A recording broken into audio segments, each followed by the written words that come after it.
Nah, kita masuk ke latihan soal. Di sini ada dua jenis soal. Nah, ada perbedaannya. Kalau misalnya untuk soal satu, di sini ada PT Sakura menyajikan informasi terkait biaya-biaya yang terjadi untuk tahun yang berakhir pada tanggal 31 Desember 2019 dengan sebagai berikut. Nah, kita dari sini kita harus mendeteksi dulu nih, dia masuknya ke separable method atau single method.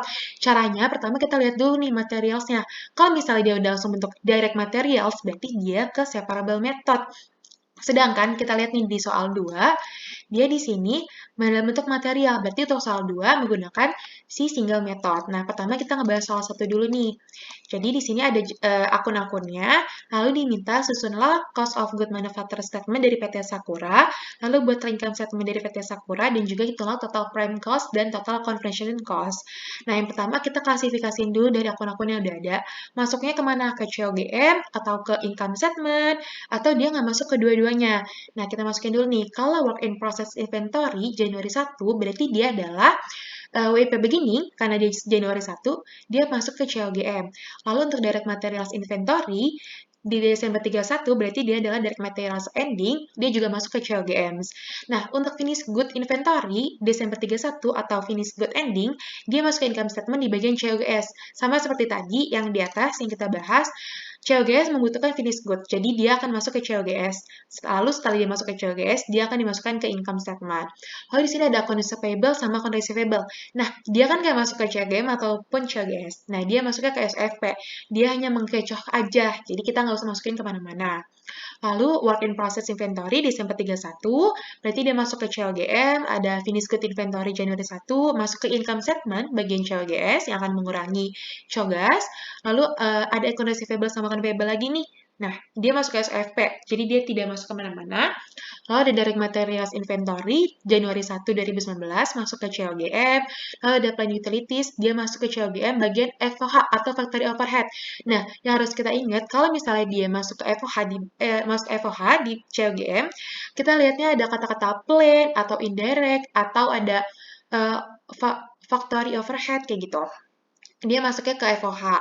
Nah, jadi untuk plan utilities dia masuk ke FOH bagian masuk ke CLGM bagian FOH, lalu ada indirect manufacturing labor masuk ke CLGM bagian FOH, lalu ada depreciation plant equipment masuk ke CLGM bagian FOH, lalu ada revenue, ini masuk ke income statement, lalu ada miss manufacturing overhead, dia masuk ke CLGM bagian FOH, lalu ada marketing and distribution cost, dia masuk ke income statement, lalu ada dari material purchase, dia masuk ke CLGM, lalu ada dari manufacturing labor masuk ke CLGM, lalu di sini ada plan supplies use masuk ke CLGM bagian FOH, ada property tax on plan masuk ke CLGM bagian FOH, dan indirect material masuk ke CLGM bagian FOH.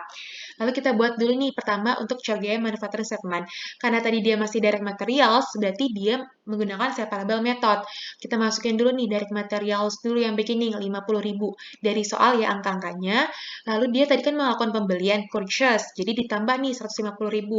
Jadi 50.000 tambah 150 hasil 200.000 itu adalah direct material available for use. Lalu dikurang dengan ending direct materials 27.000 akan menghasilkan direct material use sebesar 173.000. Lalu tadi ada direct labor sebesar 130.000 kita masukin. Nah, kita masukin lagi nih factory overhead. Karena factory overhead banyak, jadi kita tulis dulu nih satu-satu. Ada indirect material sebesar 80.000, ada indirect manufacturing labor sebesar 40.000, lalu ada plant utilities sebesar 32.000, ada depreciation plant equipment sebesar 25.000, lalu ada plant supplies use sebesar 25.000, ada property tax on plant sebesar 15.000, ada mix manufacturing labor sebesar 30.000. Kita totalin total factory overhead adalah 247.000. Setelah kita udah totalin total factory overhead, kita jumlah nih dari direct material use sebesar 173.000 ditambah dengan direct labor 130.000 ditambah dengan factory overhead 247.000 akan menghasilkan total manufacturing cost sebesar 550.000. Lalu tadi kan ada work in process beginning sebesar 60.000, itu kita total akan menghasilkan 610.000, lalu dikurang dengan WIP endingnya sebesar 25.000, akan menemukan hasil cost of good manufacturing-nya sebesar 585.000. Nah, tadi kan soal A udah terjawab, kita ke soal B, yaitu buat income statement. Nah, untuk PT Sekolah Income Statement-nya sendiri, karena sudah diketahui revenue-nya, jadi kita tulisnya revenue aja, sebesar 3 juta. Lalu kita cari nih COGS-nya. Pertama, masukin dulu COGM yang udah kita cari tadi 585.000. Lalu kita totalin dengan finish good beginning, 80.000 akan menghasilkan cogas sebesar 665.000. Lalu kita kurang dengan finish good ending sebesar 40.000 akan menghasilkan cogas sebesar 625.000. Setelah kita ketahui cogasnya, berarti revenue dikurang cogas akan menghasilkan gross profit sebesar 2.375.000. Lalu kita kurang dengan marketing and distribution cost sebesar 260.000 akan menghasilkan net income-nya sebesar 2.115.000. Nah, tadi kan ada soal C, kita harus cari prime cost dan conversion cost. Seperti penjelasan tadi aku, kalau misalnya prime cost berarti adalah total dari direct labor ditambah dengan direct material. Jadi kita total ini direct materialnya kan tadi 173.000 ya. Nih di sini direct materialnya 173.000. Lalu kita tambah dengan direct labor-nya 130.000. Nah, di sini 130.000. Jadi total untuk prime cost-nya adalah 303.000. Kalau untuk conversion cost-nya tadi berarti direct labor ditambah dengan si total factory overhead-nya. Kita ambil juga dari sini. Direct labor-nya 130.000 ditambah dengan total factory overhead-nya.